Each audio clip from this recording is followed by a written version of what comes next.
মাক্কি আবার কিছু সূরার শুরুতে মাদানী।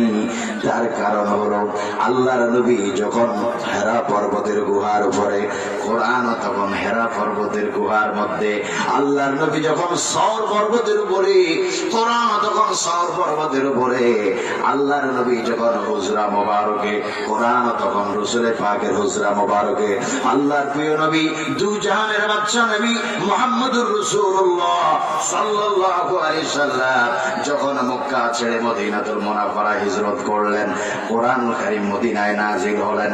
অর্থাৎ রাসূল যখন মক্কা শরীফে, কোরআন তখন মক্কা শরীফের মধ্যে নাযিল হলো। রাসূল যখন মদিনায় হিজরত করলেন, কোরআন তখন মদিনায় নাযিল হলো। অর্থাৎ আল্লাহ রাসূল যখন যেখানে, আল্লাহর কোরআন নবীর পিছে পিছে সেইখানে। জোরে বলুন সুবহানাল্লাহ, আল্লাহু আকবার, জোরে বলুন আল্লাহু আকবার, মুহাম্মদ আল্লাহু আকবার।